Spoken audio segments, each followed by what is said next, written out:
अहोई अष्टमी की व्रत महिलाएं अपनी संतान की रक्षा और दीर्घायु के लिए रखती हैं। ऐसी मान्यता है कि गणेश जी की कथा के बिना कोई भी व्रत अधूरा माना जाता है। अहोई अष्टमी के दिन भी आपको गणेश जी की इस कथा का पाठ जरूर करना चाहिए। इससे हमारे व्रत का फल दोगुना हो जाता है। गणेश जी की कथा। एक बुढ़िया थी। उसका एक बेटा और बहू थी। वे बहुत गरीब थे। बुढ़िया माई हर रोज गणेश जी की पूजा करती थी। गणेश जी हर रोज बुढ़िया से कहते, बुढ़िया माई कुछ मांग ले। बुढ़िया कहती, मैं क्या मांगू? तो गणेश जी बोले, अपने बेटे से पूछ ले। तो बेटा बोला, माँ धन मांग ले। बहू से पूछने लगी तो बहू बोली, सासू जी पोता मांग लेना। बुढ़िया ने सोचा कि दोनों अपने मतलब की मांग रहे हैं, सो पड़ोसन से जाकर पूछें। वह पड़ोसन से जाकर बोली कि गणेश जी मेरे को बोले कुछ मांग ले।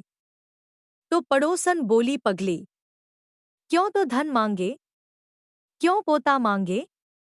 थोड़े दिन की जिंदगी है, अपनी सुंदर काया मांग ले। घर आकर बुढ़िया सोचने लगी कि बेटा बहू भी राजी हों, उनकी भी माननी चाहिए। दूसरे दिन गणेश जी आए और बोले, बुढ़िया माई कुछ मांग।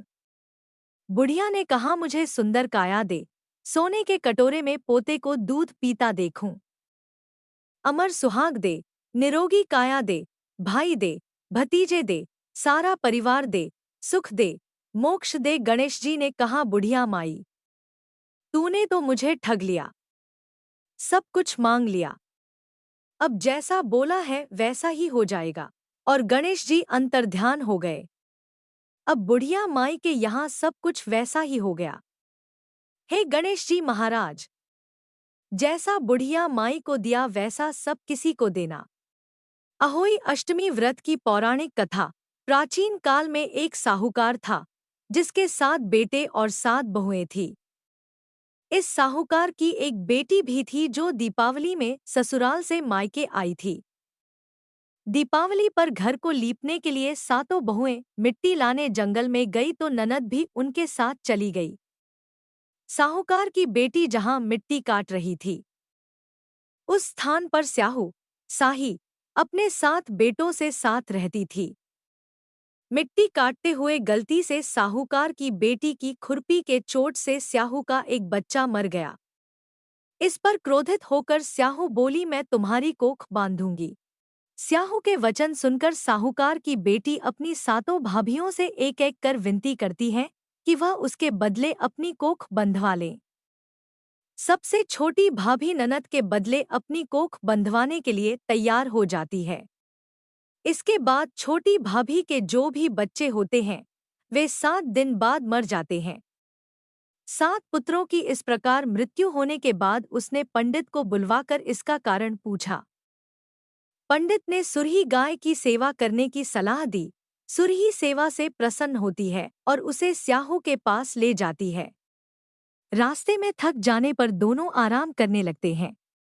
अचानक साहूकार की छोटी बहू की नजर एक ओर जाती है। वह देखती है कि एक सांप गरुड़ पंखनी के बच्चे को डसने जा रहा है और वह सांप को मार देती है। इतने में गरुड़ पंखनी वहां आ जाती है और खून बिखरा हुआ देखकर उसे लगता है कि छोटी बहू ने उसके बच्चे को मार दिया है। इस पर वह छोटी बहू को चोंच मारना शुरू कर देती है। छोटी बहू इस पर कहती है कि उसने तो उसके बच्चे की जान बचाई है। गरुड़ पंखनी इस पर खुश होती है और सुरही सहित उन्हें स्याहू के पास पहुंचा देती है। वहां स्याहू छोटी बहू की सेवा से प्रसन्न होकर उसे 7 पुत्र और 7 बहू होने का आशीर्वाद देती है। स्याहू के आशीर्वाद से छोटी बहू का घर पुत्र और पुत्र वधुओं से हरा भरा हो जाता है। अहोई का अर्थ एक यह भी होता है, अनहोनी को होनी बनाना और किसी अप्रिय अनहोनी से बचाना।